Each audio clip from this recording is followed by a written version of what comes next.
औज़ुबिल्लाहिमिनश्शैतानिर्रजीम बिस्मिल्लाहिर्रहमानिर्रहीम। मेरे अज़ीज़ हमवतनों और मेरे प्यारे दोस्तों, अस्सलामु अलैकुम।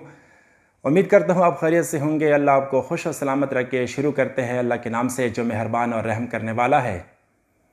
प्यारे दोस्तों, आज की वीडियो का टॉपिक है ईद उल फितर की खुशियाँ और हमारा नौजवान तबका। दोस्तों, ईद उल फितर की खुशी बड़ी धूमधाम से मनाई गई और इसका सिलसिला अभी तक जारी है। अच्छी बात है क्योंकि खुशी को खुशी समझकर मनाना चाहिए। लेकिन एक बात मुझे बड़ी अफसोस से कहना पड़ता है कि हमारी नौजवान नस्ल की खुशी बग़ैर हवाई फायरिंग के मुकम्मल क्यों नहीं होती। हमारी नौजवान नस्ल की खुशी वन व्हीलिंग और मोटरसाइकिल को तेज़ चलाने के बग़ैर मुकम्मल क्यों नहीं होती। जो ही चांद नज़र आ गया तो हमारे नौजवान नस्ल ने अपनी रिवायत बरकरार रखकर दौड़ हवाई फायरिंग शुरू की, जिसके इतलात के मुताबिक अभी तक 4 से 5 लोग जो है उसको गोली लगी है हवाई फायरिंग से। ख़ुद तो इन लोगों ने खुशी मना ली, लेकिन दूसरों की खुशी को गम में तब्दील किया। अगर हमारे नौजवानों को ज़रा सा भी समझ आए कि मेरी बंदूक से निकलने वाली गोली का अगला टारगेट क्या होगा, कि ये गोली कहाँ टारगेट करेगी, क्योंकि ये गोली बग़ैर हिट किए, ये बग़ैर टक्कर किए, जब तक इसको टक्कर नहीं लगेगा ये ठंडी नहीं होगी।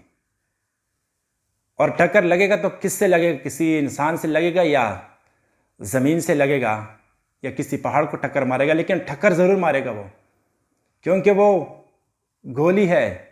उसका कोई सेंस नहीं है कि भाई मैंने पहाड़ पे जाना है और ये इंसान है या पहाड़ है, उसने हिट करना है। आप अपनी 5 मिनट की खुशी के लिए दूसरों को हमेशा के लिए माजूर बनाते हो, या वो जान से हाथ धो बैठता है। अभी इस ईद पे डिस्ट्रिक्ट करक में एक नन्ही बच्ची को हवाई फायर की वजह से गोली लगी है सर पे, जो कि मेरे ख्याल में अभी तक अस्पताल में है। मुझे कंफर्म नहीं है कि वो फौत हुई है या ज़िंदा है, लेकिन उसके ख़ानदान वाले खौफज़दा ज़रूर है, क्योंकि यहाँ मेरे एक बहादुर नौजवान भाई ने अपनी खुशी मनाकर, अपनी खुशी फायर के ज़रिए मनाकर एक नन्ही बच्ची की ईद को गम में तब्दील किया। वो बच्ची जो इंतज़ार में थी कि मेरा बाप कब आएगा, मुझे ईद ही देगा, लेकिन उसको पता नहीं था कि मेरा एक भाई वहाँ से मेरी खुशी बर्बाद करने निकला है। आपने ज़रा सा भी सोचा होता कि मेरी बंदूक से निकलने वाली गोली कहाँ जाएगी, तो शायद आप कभी ऐसा ना करते। आपकी 2 मिनट की खुशी ने एक नन्ही बच्ची को हमेशा के लिए माजूर बना दिया। ये तो एक बच्ची है जो हमें नज़र आई, इस तरह कई केसेस होते हैं हमेशा, लेकिन ये जानबूझ के देखते भी है कि ये ऐसा हुआ। इस दफ़ा ईद पे अभी तक भी ये लोग फायर कर रहे हैं। इनको समझ भी है कि ये हवाई फायरिंग से बहुत नुकसान हुआ है, लेकिन फिर भी ये लोग कर रहे हैं। दूसरा, ये मोटरसाइकिल वन व्हीलिंग और तेज़ मोटरसाइकिल चलाने वाले लड़के, अभी थोड़ी देर पहले मैं बाज़ार गया था किसी काम से, तो इधर से मैं ठीक ठाक गया था। जब मैं वापसी पे आ रहा था तो मेरा ब्लड प्रेशर 150 के ऊपर था। ये गुस्से से नहीं था कि गुस्से से था, बल्कि ये मैं डर गया था इसलिए था, क्योंकि इधर से देखता हूँ कि एक बाइक वाला वन व्हील करता है और इधर से भी, और बड़ी तेज़ चलाते हैं मोटरसाइकिल।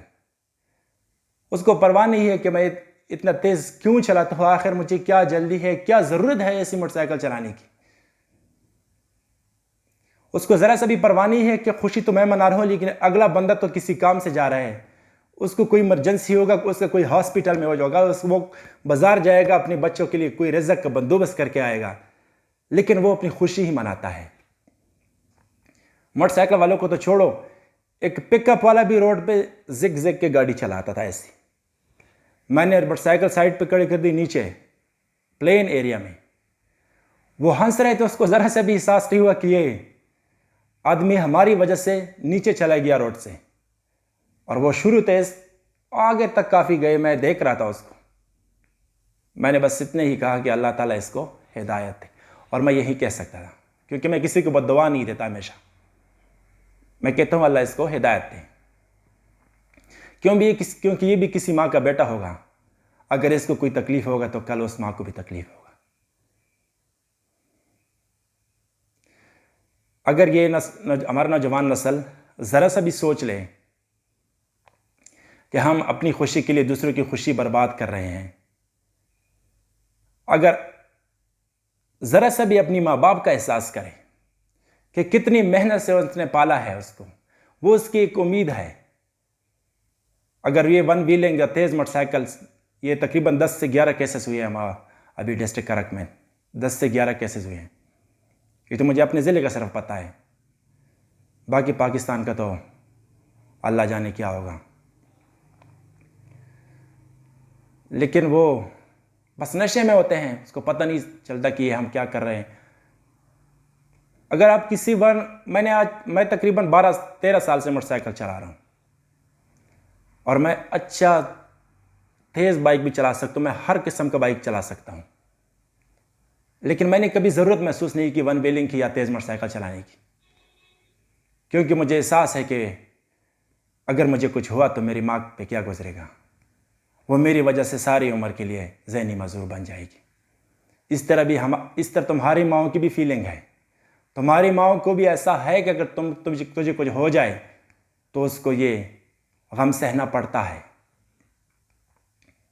अगर आपके दोस्त आपसे कहे कि भाई आओ निकलते हैं आज तो वन व्हीलिंग करते या हवाई फायरिंग करते हैं, तो मैं आपको ये मशवरा देता हूं कि ये आपका दोस्त नहीं है, इसके साथ ऐसा मत करो, इसके साथ मत निकलो। क्योंकि दोस्त वो होता है जो आपके मुसीबत में काम है, जो आपको खुशियां दिला सके। अगर वो आपसे ऐसी किस्म की हरकतें करवाता है तो माजरत के साथ मैं कहता हूं कि ये आपका दोस्त नहीं है। अगर आप इसको दोस्त मानते हो तो आप बहुत बड़े बेवकूफ़ और कम अकल है।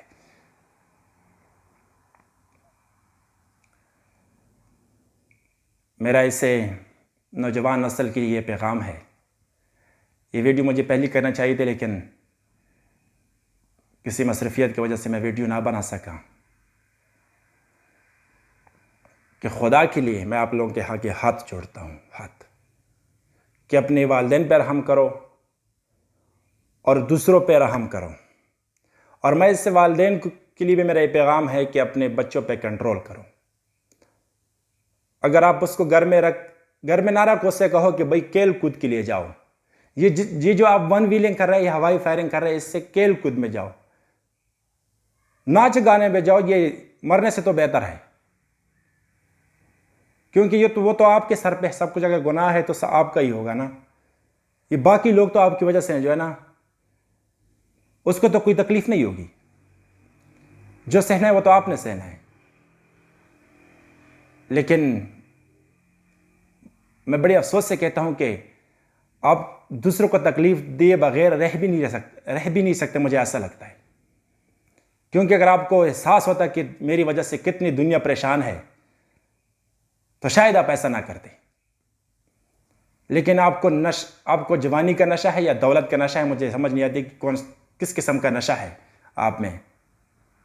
ये जिस दिन आपको कुछ हो जाता है ना, तो उसकी मैंने बहुत बाइक वाले देखे हैं जो स्पीड से बाइक चलाते हैं, जब गिरते हैं तो ऐसी आवाज़ें निकालते हैं कि पूरी दुनिया सर पे उठाते हैं वो उस वक्त। लेकिन बहुत देर हो चुकी होती है उस टाइम पर। इसलिए अभी आपके पास वक्त है सुधरने का। सुधर जाओ, कहीं देर ना हो जाए फिर। मैं दुआ करता हूँ कि अल्लाह ताला आपको ऐसी मुसीबतों से और ऐसी गलतियों से महफूज रखें, ताकि आप और आपके वालिदैन, आपका ख़ानदान और आपसे दूसरे आम लोग जो है ना मुतासिर ना हो जाए।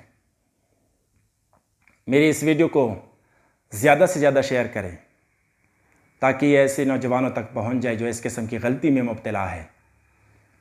अगर एक नौजवान भी इससे सुधर गया तो ये हमारी कामयाबी है, क्योंकि जिसने एक इंसान की ज़िंदगी बचाई उसने पूरी इंसानियत को बचाया। तो वीडियो को ज़्यादा से ज़्यादा शेयर करें ताकि आइंदा कोई, अभी तो जो हुआ वो हुआ है, आइंदा ऐसे नुकसानात से लोग बच सके और आम जो नौजवान तबका है उसको ये एहसास हो जाए कि जो मैं कर रहा हूँ ये मैं गलत कर रहा हूँ। अल्लाह ताला आपको हमेशा के लिए ऐसे बुरे कामों से महफूज रखे और हर किस्म के वबा से, ये जो कोरोना वायरस आया, अल्लाह ताला आपको इससे भी महफूज रखे और हर किस्म आने वाले आफत से महफूज रखे। आमीन सुम्मा आमीन, फ़ी अमान अल्लाह।